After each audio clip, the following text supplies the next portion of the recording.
I'm so pleased to welcome you to our inaugural session.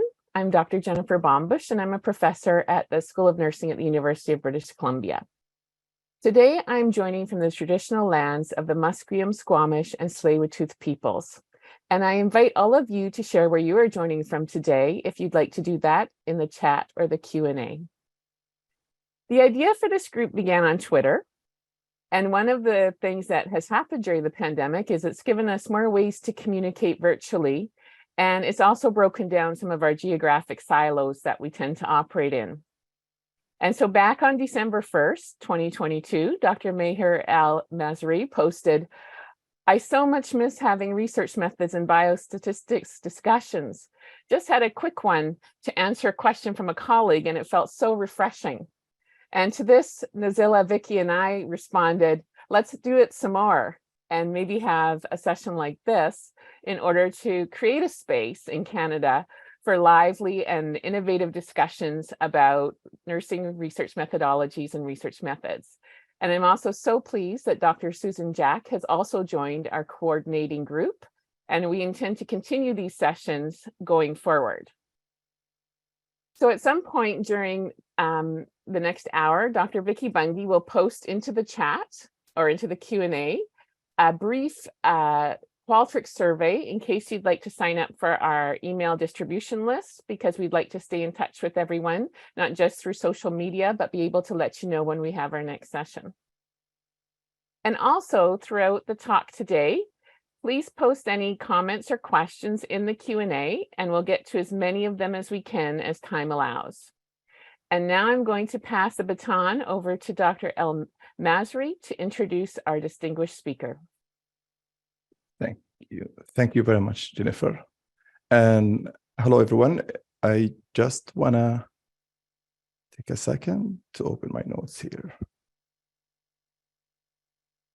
So it is really my absolute pleasure and honor to introduce my good colleague and friend, Dr. Sally Thorne. As I read Dr. Thorne's biography, I invite you to keep in mind that no words can do justice to the lasting impact that Dr. Thorne has left and continues to leave on Canadian nursing. That's true when one considers her many roles as a globally recognized nurse educator, leader, scholar, and mentor. Dr. Thorne is a professor in the University of British Columbia School of Nursing, where she was formerly the director of the school. She currently serves as the Associate Dean of the Faculty of Applied Sciences until she retires at the end of this month. I'm having difficulty reading this sentence. Dr. Thorne's research career has been in the field of patient experience in chronic illness and cancer, with a current focus on end-of-life suffering and medical assistance in dying. In addition to her prolific research publication record, she's also the author of a body of work on nursing theory and philosophy, professional leadership, and applied qualitative research methodology. Dr. Thorne has served since 2011 as editor-in-chief of the Journal of Nursing Inquiry and serves on numerous editorial and non-profit health sector boards. A charter fellow of the Canadian Academy of Nursing, she's also a fellow of the Canadian Academy of Health Sciences and the American Academy of Nursing. She was inducted in the Sigma Theta Tau International Nursing Hall of Fame in 2017, and in 2018, she was recognized by the Canadian Nurses Association with the Jean Mancy Award. Choosing Dr. Thorne to be the inaugural speaker of this initiative was no brainer to members of our group. While we are here for this highly anticipated speech by Dr. Thorne, we view this session as an opportunity to celebrate her legacy with a national audience and thank her for her countless contributions to Canadian nursing. Please join me in welcoming Dr. Thorne to this special session.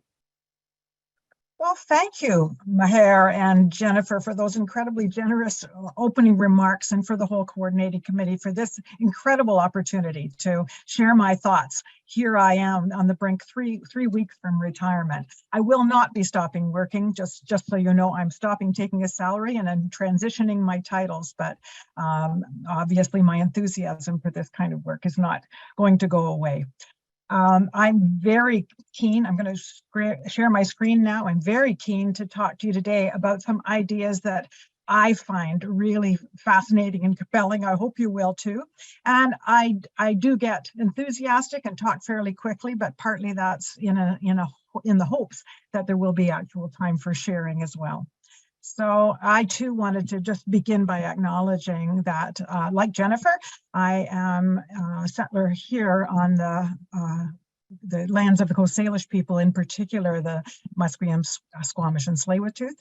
And I celebrate that we have this opportunity to start to pay attention to what it means to have that kind of relationship with land historically and into the future, as so many of us are concerned about climate issues across this country, and recognizing that there is much we have to learn about some of the challenges and the way our society has chosen to live. I wanted to, today I'm going to be talking about one of my favorite topics, qualitative health research and applied qualitative health research in particular.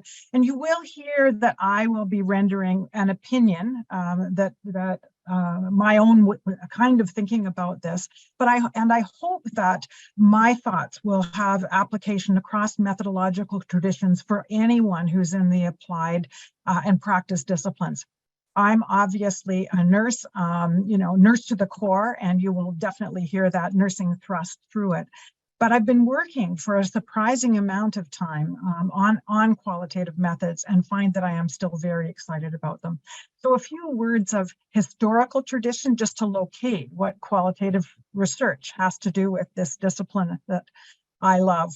Nursing came out of, as you I'm sure would be aware, a strong epidemiological tradition. It did actually count things, and it looked at population patterns.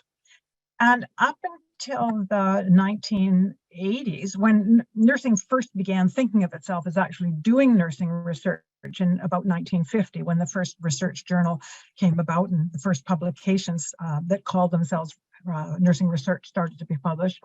But for those first few years, it was very clear that all nursing questions had to be force-fit sometimes into formal scientific methodology. By that, I mean quantitative methodology as it was available at the time. But of course, human health experience and so many of the things that many of us are interested in are very complex and messy, and they don't stay constant outside of their natural context. So they don't fit well with the kinds of straightforward measurement approaches that we were using. And I'm old enough to remember that sense of the challenge being to try to think of a question that could be potentially relevant to nursing, rather than starting with what's really relevant to nursing and frame it into a question. But we had some fabulous leaders that, in a sense, discovered qualitative methods, discovered this wonderful social science tradition that was looking at science in a different way. And all of these are some of the examples of the early nurses working in this area. And I was just so privileged to have the opportunity to know and work closely with some of them. And they really did see something in these methods that could be applicable to this challenge of nursing, fitting its questions into the available methods. They were seeing that it could help us perhaps study those things that defy quantification and behave in ways that can't be regularized and change outside that context. And a part that they didn't quite get at that point, they were wrestling with and thinking about, but they didn't really have a way of dealing with it, was that idea that it might align with nursing's methodological hardwiring. And while we could speak for the full hour about nursing philosophy and what this particular nursing lens might look like, I'll just share with you a couple of slides to illustrate my own thoughts and my own bias about some of the fundamental or core ingredients about what distinguishes that nursing angle of vision. One is that nurses always think about wholes and parts. It's never the presenting part, the injury on the left knee, but the whole person that contains it. And we always examine human experience in the context of those either physical or experiential parts and wholes. We're also fundamentally committed to the idea not only of knowledge that points us toward commonalities, but also differences. There was a time in nursing when we tried to standardize everything and come up with standard care plans, and everybody who has this particular issue would have this care plan. But I think that nursing commitment to individual human difference and being able to be responsive to it has shone through all of the theorizing and the science over these years. So I consider this a fundamental ingredient of nursing. We're always concerned about both, and we're concerned about knowledge that will point us in the direction of being able to manage and handle insights about both. We understand human health experience as not simply being a biological entity, but having a lot to do with human experiences and ideas. Where have people been? What influences have they had in the social and environmental and cultural context? What do they think about what's going on? And these experiences and ideas shape our work and shape the directions that we're taking with our work, and therefore the knowledge we want to generate. And everything we do is in a dynamic context. It's fairly rare that nurses are operating simply, just nurses and patients and nobody else, but much of what we do is in a context of all kinds of other social services, healthcare services, other kinds of contexts. And we have what I consider this uniqueness of our lens, that we're very keen on creating general knowledge, but always with the understanding that its relevance is to particular cases. And so we have a theoretical thing that is helping us take generalized textbook knowledge into the particularities of the individual moment in which we're engaging with someone. And I'm using the individual nurse-patient dyad as perhaps the fundamental, but the same idea applies across any context, whether it's a community or a group or a population or family. And we take those insights we gain from particular cases back into informing the general knowledge in this ongoing iterative of imagining how our knowledge will evolve. And in relation to that case knowledge, we are never expecting that what we're going to be generating is factual and fixed knowledge. We always understand that the knowledge we're seeking and that we're able to generate today is going to be something that is flexible and infinitely adaptive. We're creating knowledge that will be there for the next nurse who engages with the next patient or the next situation. And we always assume that we're in the process collectively of an advancement of knowledge, that the ways we're thinking about clinical phenomena are becoming richer and more deep and more fulsome and more beautiful and more complex and more interesting over time. So we assume that even if our findings today are fabulous and wonderful and coherent and integrated, we assume that 5 years from now and 10 years from now and beyond, that the knowledge will evolve and be even better. So we're never looking for factual or fixed knowledge, but to make a contribution to where the knowledge now sits in the direction that we anticipate it to be going. So that's what nursing epistemology looks like. And you can imagine now fitting that with conventional methods that come from the social science traditions. And I'm only listing here 3 of them, but they're 3 of the very common ones in the early days. And many of our current social science methods either derive from these or have dimensions that still derive from these. So we can see the footprints of this long history in what we now call the social sciences in the methodological traditions that came to us. But I'd argue, this is a position that I would take, that these methods were actually designed for a different purpose than nursing. The social sciences primarily, and I don't mean to step on toes for any of you who are social scientists, but primarily they have designed methods for the purpose of theorizing, and they are expert at it. And the world definitely needs theorizing. All of our universities have these social science disciplines and traditions and opportunities. So it's a real and valid kind of thing, but it is somewhat different than the thing we think about in nursing, which is action. It's very difficult for a nurse to simply listen to a theory without without the mind saying, but how can I use that? What sense will that be? How can I take that up? So we really are an action-oriented discipline, and ideas have quality and relevance to the extent that they might guide us in that action. So the methods were really promising and different than what we had quantitatively, but they really actually were designed for a different purpose. And just one little example is the idea in the phenomenological tradition of bracketing preconceptions, which is very much never what we would do in a nursing context. We would always start with, what is it that nurses already know about this thing? Where are we beginning so we don't go back and reinvent wheels? What is it that nurses think about in this practice? What kinds of knowledge are they bringing with them? What kinds of assumptions are they bringing with them when they engage in this practice, so that the ideas that I bring will be beyond that? And we don't consider that they're essential nature of lived phenomena, that there will be only one way to experience an asthma attack, for example. And if we describe that really well, we will have captured all asthma attacks. We really do pay attention to the idea of that human and contextual variation. So the form of knowledge we'll be seeking will again be slightly different.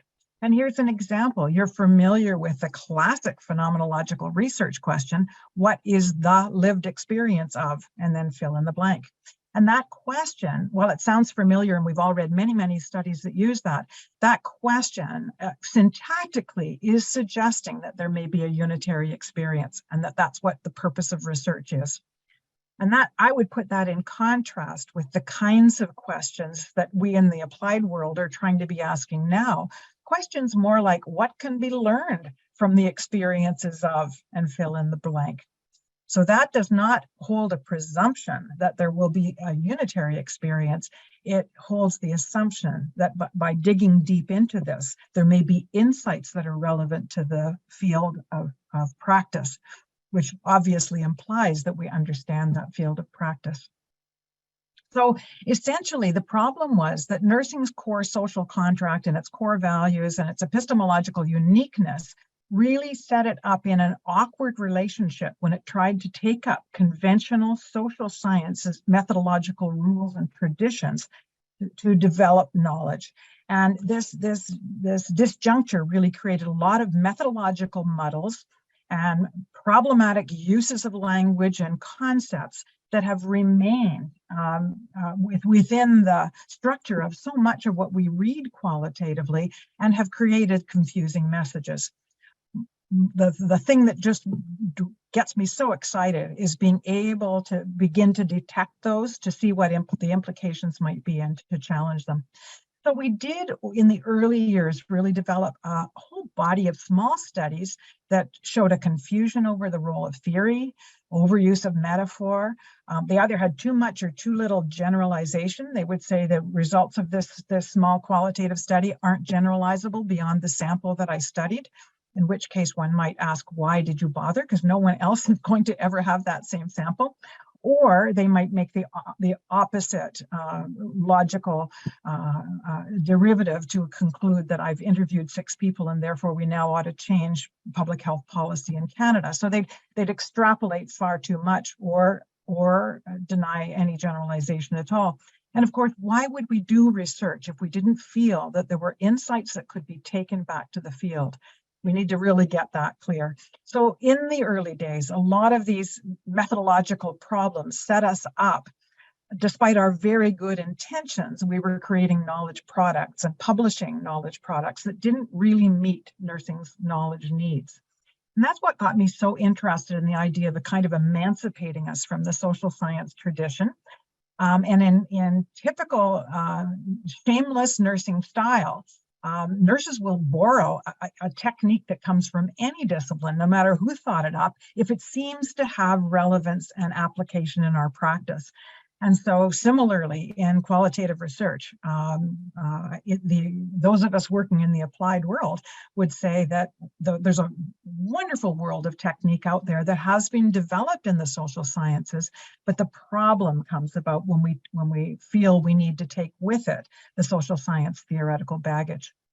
The emancipation also means that we build in knowledge knowledge translation, knowledge exchange, knowledge uptake. That information science is part of what causes us to go into a study in the first place. So it's built in everything we do because we are applied disciplinarians. And we aren't simply just conducting a study, but we in nursing have a hardwired commitment to why we do research. We do research because of a profound commitment that knowledge generation can advance the discipline. So there have been others working in what I would call applied and practice qualitative methodology, but it's remained an abiding passion for me over time, which astounds me because my first paper, The Methodological Orthodoxy, in which I was pushing back against that, was published in 1991, which is a heck of a long time ago now. It's rather remarkable to me that I still find it so interesting. So what this applied world is trying to help us evolve the emphasis in our nursing research so that we're really trying to help practitioners understand how to engage with that theoretical idea of individualized human experience. Sure, we sometimes have an algorithm we have to put our patients through, or we have a particular thing that we offer, but we've lost being nurses. We're something else if we haven't got that individualizing lens, that who is this person today and what might they need differently than the one I had yesterday. We are absolutely committed to equity issues, equity and quality and equitable access, which means that we pay attention to social context and many other contexts and the impact of social determinants of health on everything we do. And that we're building in these critical deconstructions of the assumptions and ideas that have historically shaped healthcare.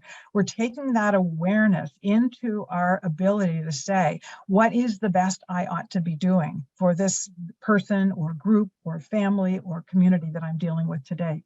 So that we're thinking about research as not just codifying and tracking what's happened to people, but being part of that emancipatory and participatory action agenda that we have.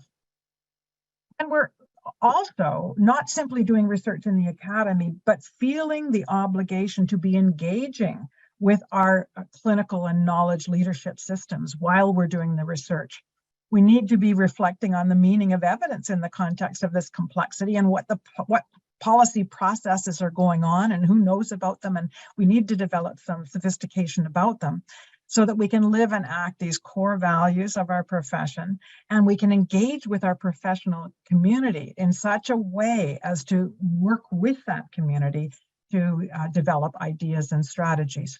And it's not that there's one community. There's, of course, so many communities of practice, of clinical leadership, whether they're interdisciplinary or nursing, that we engage with in order to be able to advance the work we do and make sure that we aren't simply doing research that sits on somebody's shelf. We also, in the health world, always have to have that mindset that we're ensuring this thing we call the evidence agenda doesn't obscure the larger picture. I am very keen on population-based data and, quantitative data. There's so many things for which that will be the only way we can make discoveries and understand things. But we do need to understand that these traditions that we've grown up with, that they have been central to health sciences writ large, can erase those issues of individual concern and can erase populations at the margins. We in nursing have seen so many examples of that. If you're confident that 80% of the population likes this or does something this way or would do well with this intervention, we have lost sometimes the ability to understand who's in the other 20% and what's happening with them and what ought we to be doing about it. So we need to make sure that that evidence agenda isn't obscuring some of these issues and isn't erasing those complex adaptive systems and those places where those influences are intersectional and happening in their interaction with each other.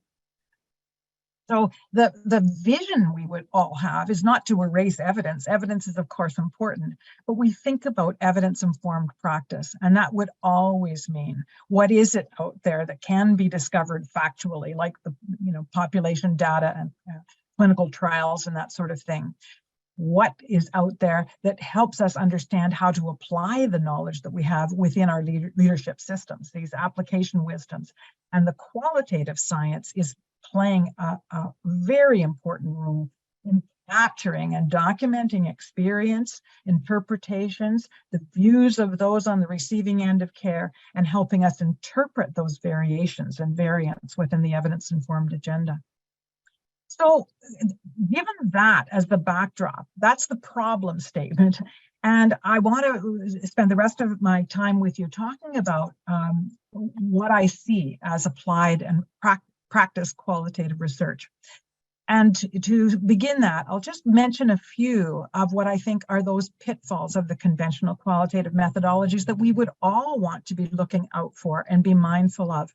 And I say this regardless of what methodology we are using qualitatively. These are ideas that you can think about and reflect on to try and strengthen the integrity of the work that you do and its potential usefulness to the actual practice of nursing and the betterment of healthcare. The first is that idea of the ubiquitous theoretical framework that has historically been so paired with qualitative studies. You know, a graduate student says, I'm doing a qualitative study, and the first question is, what's your theoretical framework? We need to remember that in a theoretical discipline is, of course, the beginning point. All social science scholars would start in a particular field of theorizing and name that, and then articulate the specific instance or example or illustration that they would be studying.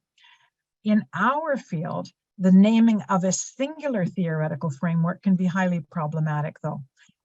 Every theoretical framework will privilege certain aspects of a phenomenon and obscure others. So something like, you know, critical feminist theorizing may be wonderful, but if that is the theoretical framework, you will inevitably find that there are power imbalances and that they're related to gender. So you predetermine the findings because that's what your theoretical framework has asked you to look for. And the findings you've created, therefore, can't be as powerful as the findings that would come without that signal that that's what you started to look for in the first place. So my encouragement to people is to think about what are the multiple ways that we might think about this, which of course parallels what we take into nursing practice. We would never go into nursing practice with a singular theoretical framework. We would have multiple different angles that we could look at that particular case, multiple forms of general knowledge to say, how could I see this and what can I see differently so that I can begin to see this thing in its fullness? Another of those pitfalls is the ubiquitous language of saturation, which unfortunately still occurs in just so much qualitative research. And I fully get it because so many of the reviewers will say, did you mention saturation? And is there evidence that this is the data saturation or theoretical saturation exists? The saturation is one of those sort of litanies that came from a theorizing discipline in which you can't advance a theory without showing that you've been able to account for putting some examples in every one of the theoretical boxes in that framework. From a nursing point of view, however, it's just highly problematic. It would never be a nursing orientation to say, I've taken care of 1,000 patients who've had a hip replacement, so I'm very sure I know everything there is to know about the next patient that I will see. So the language of saying I have saturated the data, or I interviewed until I was sure the data were redundant and there was no new information, that is not a nursing statement. It doesn't come from a nursing epistemology. It doesn't have integrity with how nurses think in the clinical context. It's one of those ritual claims that we bring forward from that social science qualitative tradition. And fortunately, there are great alternatives to think about. Nowadays, we aren't limited to that notion of saturation. Thematic analysis is another interesting one because to some extent, all qualitative research includes some form of thematic analysis. We look for patterns within things and we document them. However, unfortunately, thematic analysis has also been taken up as if it is a distinctive method all on its own. And if you look at the texts and you look at the descriptions, just Google various slides on thematic analysis, you will see that it is a highly technical sequence of activities that is essentially trying to orchestrate an organizing and sorting technique. And that kind of organizing and sorting technique can actually slow down or erase the capacity for inductive reasoning, which is why we value qualitative research in the first place. So that's another caution, that there's nothing wrong with the idea or the terminology of thematic analysis, but if you take it too literally, it will force you into really trying to organize and sort an entire database rather than answering your research question. So in the applied world, what we're trying to do is think of all of these places where these problems happen and provide alternative direction that can really help nurses generate studies, whatever methodology they call them, but in making those and defending those design decisions that will actually help us see things differently, because that is the beauty of qualitative engagement. We can begin to see more depth, more richness, more color, more texture, more alternatives, more possibilities, and make that contribution back to the field. One of the fundamental keys is to create that direct line of sight. And by that, I mean the whole study and all of your design decisions begin with the nature of the research question that you're asking. You're asking an informed question, and a question that isn't naive, but it's one that is relevant to your discipline. My discipline would benefit from having more knowledge about how this group of patients experiences this health challenge or this social context that impairs their health. So we've named a question because we believe it to be relevant in practice. And we also can look to the end and say, who is going to care? Who is my intended audience in the end? Who are those people out there? What kind of nurses or healthcare professionals or social actors in any space would care about this knowledge, and what kinds of differences could it make? And that direct line of sight is incredibly important because it actually guides our design decisions along the way. With every step of organizing your material for ethics review and deciding on a sample and deciding on data collection technique and analytic technique, with every step along the way, you're keeping that knowledge translation or knowledge application in mind. You are building an answer to a question that will be relevant to an audience. And that line of sight is the most powerful thing in helping you guide those decisions. Not what somebody else did for another study and that's recorded in a textbook, but what makes logical sense given your nursing epistemological orientation and knowledge of the nature of the problem that you've raised and the question that you're asking. And with that direct line of sight, you can begin to make authentic design decisions. So in other words, instead of looking just at what the text said is a good idea, think about what kind of sample is going to make sense to your intended applied audience. That, just keep them in mind as if they're your spirit guides through the study. Who are those people out there in practice that are going to need this information? And you will also think critically about exclusion. We tend to use inclusion and exclusion language because it's pretty common in healthcare, and it comes it washes well with our ethics review committees. But when somebody comes forward and says to you, I think I have something to say about that phenomenon, but no, I was diagnosed earlier, or mine's a little bit different. A nursing logic would probably not say, no, I don't want to talk to you. You're not relevant. A nursing logic would probably say, I'd like to talk to you, and then I'll decide if it's relevant. So instead of being overly fussed about exclusion in a design structure, you want to build an inclusion statement that really will allow you to make those judgments along the way. Along the course of a study, your wisdom will increase about why somebody who might have been in your exclusion criteria might turn out to be quite relevant to the answering of your question. And you want to engage with that data collection in a manner that's authentic to your profession. So instead of, for example, a fixed interview guide, any of you that have been the recipients of an interview in which you're being rushed along and there's only short answers given, will know that you can't tell your real story that way. So you will probably, whether you're doing interviewing or focus groups or whatever, you'll probably be following the leads and responding to cues and trying to excite your own professional curiosity to find out what there is to know and to stay true to that disciplinary epistemology. So whatever you thought you were going to do at the beginning, far better to have built a design that's going to allow you to engage authentically along the way. And I really do encourage you to think about trustworthy use of language. And I'm thinking about language like representation. In what way is the sample you got going to be relevant to the audience that you're interested in? If you're studying something that's fairly rare or you need in-depth case knowledge, it may be that 2 or 3 such cases are going to tell a story that would be relevant to your audience. And representation may not be the relevant question, but we tend to slide in language like saying, I got 8 men and 8 women in my study, therefore my sample is representative, which is really quite problematic from a qualitative point of view. I talked about thematic analysis, and think about your decision as to whether to use the term theme or not.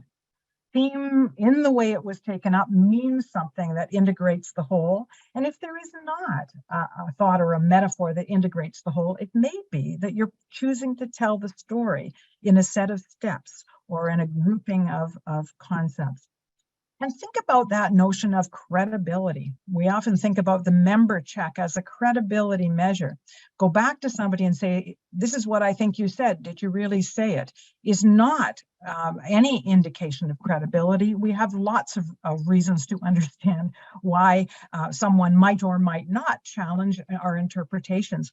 But you want to think about the notion of credibility, not just saying, I did these hollow exercises. And then, of course, I've already mentioned saturation. What is it that you're thinking of, and can you find alternative language? And there is, fortunately, a wonderful body of alternative language. So I really encourage us all to think about moving beyond the recipes, especially coding recipes, themes, patterns, categories, so that we're not just reporting on taxonomies of a thing, but we are actually moving toward findings, discoveries, new insights, things that matter from our research. And to do that, we are not ever taking a whole database and trying to create an organizational structure that will report that database. Because if you're a nurse and you're studying a question that is of relevance to nursing, you will know yourself from your practice or from your literature review, you will know that there's a lot that you have found. There's a lot you've heard. There's a lot you've seen that is as you would have expected. It is not a new finding. It's something that others have already paved the path and said, these patients feel this or this experience occurs. And so you might want to report it. You might want to have a paragraph that says, as expected, these patients gave heartfelt accounts of this or that. But it's not in itself a finding. You're trying to get beyond that, not to report the whole data set, but to account for what parts of the data set led you to those understandings. And to do that, you're trying to be purposeful in your analytic engagement, not plunking things in codes and categories, but using organizing structures and groupings as they may be useful to help you with this inductive thinking. What common ideas are coming up in all or most cases? That's a way of starting to think about it. What similarities and differences can we see? And all of that reasoning in your analytic process is pointing you in the direction of ultimately coming to the conclusion of what story is emerging from this material that needs telling. And by story, I'm not talking about a fabrication. I'm talking about a narrative line of reasoning. What is here that may be of interest and relevance to the audience for which I designed this study? And as you work that with your mind, it's not going to be done by your computer program or your coding system. It's your mind that will be creating that. And as you work that forward, you'll also want to craft it into a beautiful read. Now, there's lots of other ways of presenting qualitative findings, of course, but one of the fundamentals will always be in the scholarly literature. So you'll need to choose in crafting this as to whether you're going to emphasize character, setting, or plot. What are the things that need to be told? Whose perspective or voices will prevail? And be strategic about the sensitizing concepts. What are you calling the parts along the way? but try to think about writing this with a sequence and style that will guide a reader along, just as a beautiful read would guide the reader along into the ideas that you have found to be important discoveries. And then finally, you want to be able to take those findings out in the world. And so your engagement with that wider world throughout the context of developing your study, consulting about your study, engaging with your study, engaging with populations that may be of concern, help you understand some of those political strategizings that will help you figure out where are the places that your study findings may be helpful. And of course, you're going to do far better if you've engaged some of those individuals along the way. Ask them questions, included them as interviews, included them as thoughtful clinicians to give advice on how you're beginning to think about your findings. So the findings that we create qualitatively are not meant simply to sit in the journals, but to be taken out into those relevant worlds, to be presented to clinical audiences as well as scholarly audiences, to be ultimately to find their way into those planning and policy conversations. Because I really believe that the world needs so much more of what nursing sees, and that qualitative methodology can be just a fabulous tool to allow that to come to life and to share that with the wider world. So I'm going to stop there, and I do hope you'll have some questions or comments or challenges. Thank you very much, Professor Thorne. I've been tasked to thank you, and it's my honor to do that. But if you permit me, because I'm at York University, I would like to share with you and the audience York University's land acknowledgement. York University acknowledges its presence on the traditional territory of many Indigenous nations. The area known as Tuk-Toronto has been caretaken by the Anishinaabe Nation, the Haudenosaunee Confederacy, and the Huron-Wendat.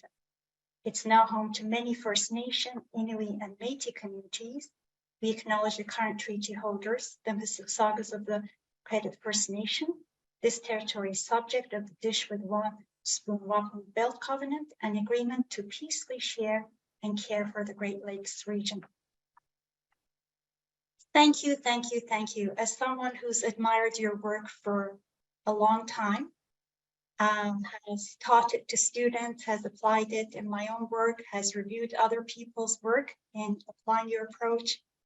Thank you for what you've done for nursing discipline, for nursing research methodologies, and for qualitative methodologies in general. I wish Zoom had the feature where you could just bring your pen closer and sign my copy of your book. Thank you. Having both first and second edition of it. May I jump in? Since you've mentioned the book, I should mention that the publisher does actually think that it would be a good idea to move into a third edition. So before I forget, I should just mention to everybody here, if you have ideas about things that are not yet clear or should be elaborated or have moved since the last edition in 2016, you can all find my email address online. That would be wonderful. That's just great to hear. Recently in your nursing editorial in Nursing Inquiry, you wrote about the importance of mentorship in nursing and how systems have changed and roles have changed and what's happening to that. And you presented to us today, as you've done in all your work, some challenges, but you always provide us with energy and hope and a roadmap as to next steps. So I thank you for that. I don't want to take up too much of the time. I could sit here and thank you for a whole hour, but I know there are questions. I know many people are excited to connect with you on a personal basis. They've been reading your work, applying your work for a very long time, and I'm just thrilled to see so many nursing students, colleagues, and peers join us today. So thank you to the audience as well. We will be, in honor of your time that you've provided us, donating to One Tree Planted.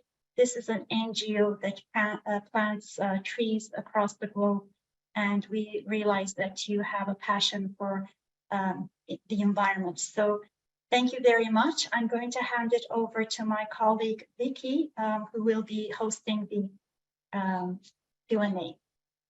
Thank you, Professor Thorne. Thank you so much.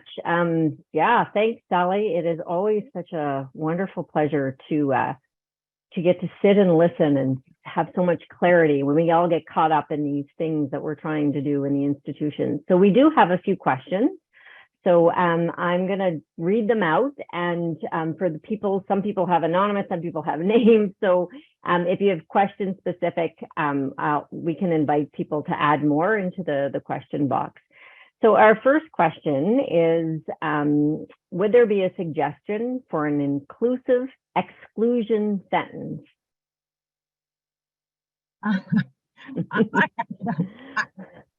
My preference would be to actually not exclude, although of course you can always add in something that's not particularly related to your field. I think where we get into difficulties with exclusion are where we create somewhat arbitrary. I'll look for people who only got diagnosed within the past 3 years. Well, what's really magic about 3 years? Unless there was, a change in medical intervention or something like that, and you're specifically studying that medical intervention. Most of the time we're picking those up from the culture of wider health research as if they're a requirement just to articulate them. And the assumption being, if you can be clear about those exclusions, that somehow means that you're a better, more clearer thinker as a scholar. Personally, I've always had a great deal of difficulty because I've been studying people with chronic illness and cancer and things like that. When somebody phones me and says, I have a story to tell, I want to talk, but it wasn't me that had cancer, it's my aunt, and I want to tell my aunt's story. I've had a lot of trouble saying no. And because I come to believe, because I say yes, and as a researcher, I can later decide whether I'm going to use the data or not. I can thank people for letting me know their story, but every story that someone has a compulsion to tell is helping me think. And I think it's that thinking. I'm not going to be contaminated by thinking if I choose not to use it. I'm a nurse. I live in the world of ideas all the time. I live in all kinds of ideas that are shaping my thinking. And it is my obligation to keep some focus on what it is that I'm trying to study. So I think that a very wide exclusion criterion that's saying I'm studying cancer and I'm not going to interview people with chronic illnesses or something like that would be fine. But I really do find those precise exclusion criteria just counterproductive to the way we would be thinking in nursing. Thank you so much. I'm just going to keep reading. There's some great questions here, and some about our, specifically for doctoral students who grapple with, the structures and institutions that we're in. So there is, we have the next question, Sabina, thank you, is she says that in order to prevent bias in nursing research, we should use multiple theoretical perspectives. She loved that you said this, can't agree more. But the question is, but the way that our institutions are structured often require us to outline in detail the one theoretical perspective that we aim to use in our dissertations. How do you propose we navigate this for our doctoral students who grapple with those kinds of things? For doctoral students, I should have said at the outset that your supervisor is always right, and you need to navigate your own environment. So, and no one is going to criticize you for that. However, I have had lots of experiences with students and their supervisors who have been willing to undo that assumption that that's a formal requirement. And many people in the literature nowadays actually use interpretive description as the justification for, it wouldn't be appropriate in this study to choose a singular theoretical framework.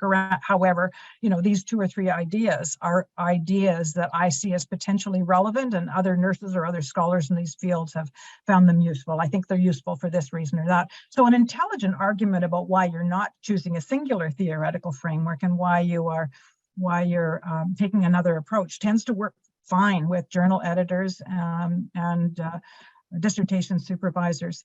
I think that it does help if you're using the name of a methodological tradition that is different than what the supervisor expects. If you are calling it grounded theory and your supervisor knows grounded theory and knows there's a rule in grounded theory that says you have to use a singular theoretical framework, it's pretty hard to make that argument. But if you say you're drawing on grounded theory methodology in this way, and here's the variation that are consistent with high quality research in the applied fields, then you can often get away with that. So I think that getting more and more authentic, and the more people who are authentic with their language, the more that works. I review a lot of papers for the journal I edit and for other journals, and I see people doing that all the time now. It was a brave and somewhat dangerous move 20 years ago. I think now we're in an era when people are actually celebrating good reasoning, and with some references if necessary, but they're celebrating good reasoning rather than simply following the trope of the textbook. Thank you. And it follows another question. There's some questions here in this about, so, do we need a theoretical framework for PhD research for our dissertations? Well, each of your universities has its own rule structures and traditions, and there may be a guideline that says, in this kind of research, this should happen. I think, though, that the majority of you, I'm sure, will be in institutions in which you name the tradition that you're working in. You acknowledge it. You can articulate explicitly that it draws from and is similar to these things, and explain why. But here's why it's not doing something else. And one of the reasons, I didn't really intend to spend my life in methodology, but it was becoming aware that people needed a reference point that got me writing in the first place. And then when I got writing, people emailed me, we got into conversations, all kinds of discussions led to saying, okay, what's the next thing we need a reference point for? And that's why I ended up writing a book, because I'd had so many questions from graduate students and colleagues and from my own students, which I harvested. That was my big qualitative database, was the whole set of where people got stuck and needed help. And so that morphed itself into the book, and the second edition continued with that. So I still do have a database I collect of these interesting stuck points. But I do think that we're in a world in which if you use the distinctive language and saying I'm doing an applied qualitative study, that tends to help. And having reference points that justify that can be helpful as well. But reviewers, I think, look for that logic. There may be still some, and some of you may submit papers to manuscripts and somebody says you didn't mention saturation. I'm confident enough at this stage of my career that I'm not going to cave and put saturation just because a reviewer says so. I think a spirited explanation of why that reviewer may be a little bit misguided, and this is the way that things are going, works just fine. But I fully understand that when you're newer at research, when it's your dissertation, you have to be working in the context of your department. When you're publishing for the first time in a journal that appears to have strong rules about something, we all can say things we don't really mean, but I would love to try and encourage us to not say those things that feel like we're telling lies. And all of you who've written qualitative research know what I mean. Don't say the things that feel like you're telling lies. Find ways to use authentic language to describe what you did and why you did it in the context of the reasoning that flows through your whole study.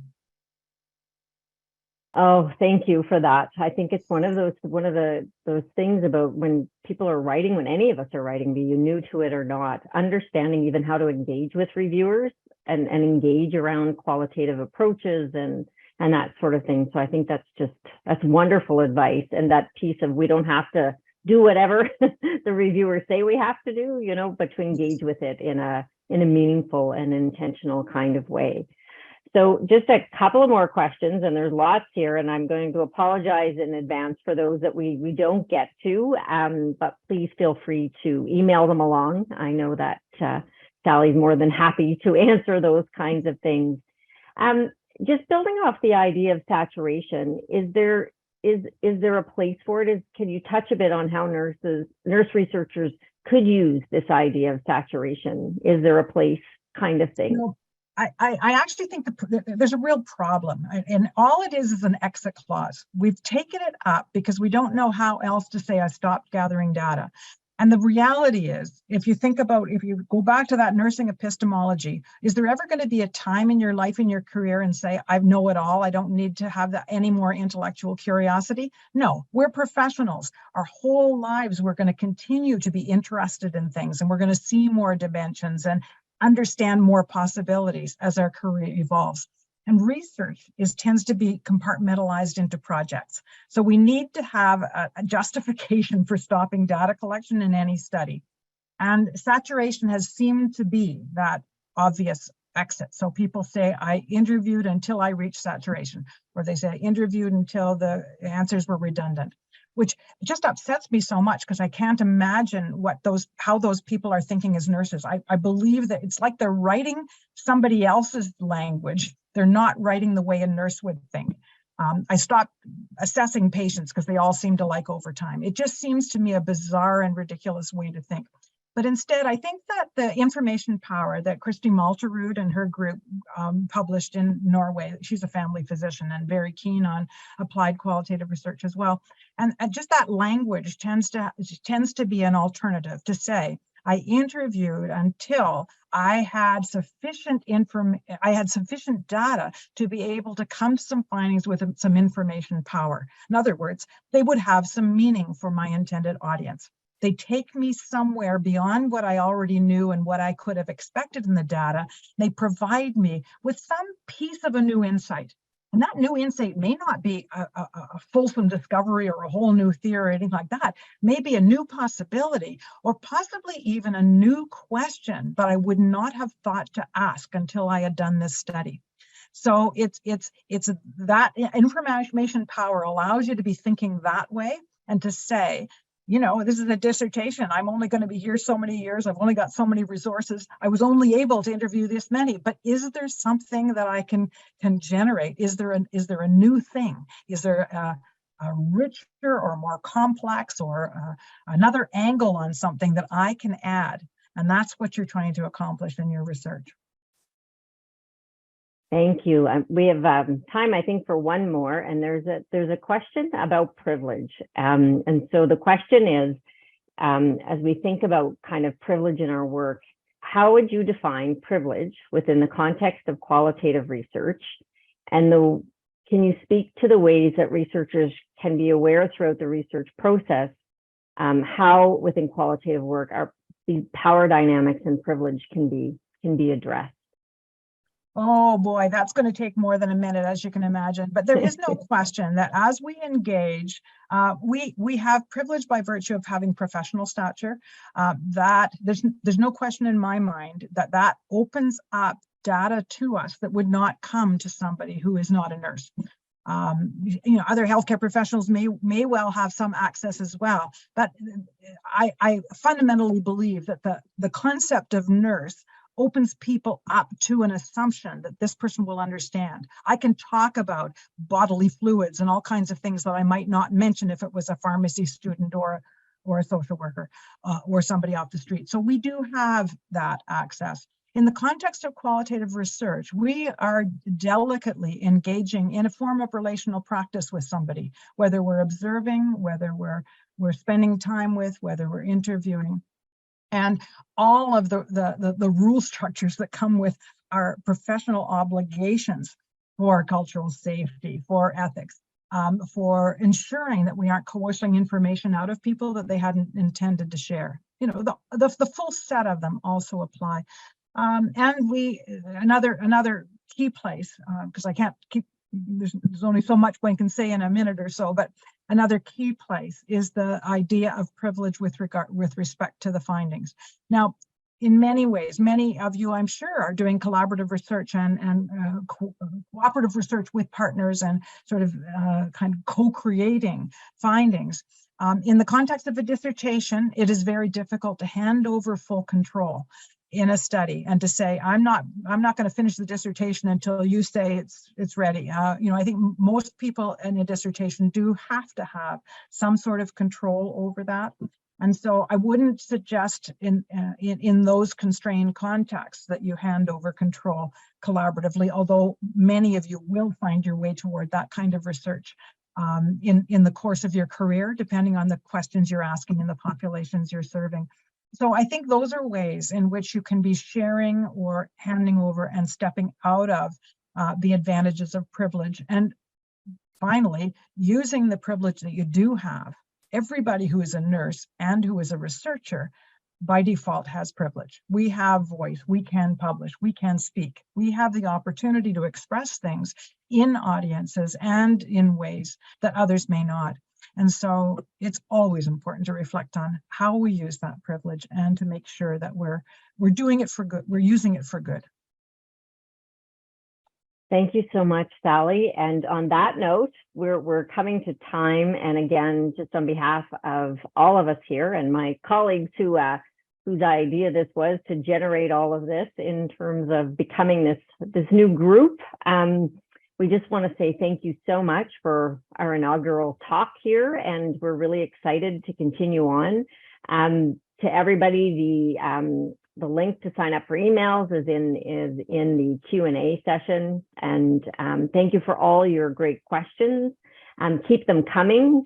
Those questions we'll keep them and think about what our next piece of work might be and what kind of fun things just building off of this. So again, thank you to everybody, and Sally, just have a fabulous day and fabulous retirement. I know you're not going far, but I offer that today for all of us. And again, thank you for being willing to be here and to be part of this and for sharing the incredible wisdom that you have for all, as not just in qualitative, but in how we move through the world as nurses and how we move through the world as nurse scholars. And so it is a tremendous legacy that we're all strive to support and live up to. So thank you. And thank thanks you so everybody much for having me and for congratulations on a wonderful new enterprise. Great. Have a great day, everybody. Thank you.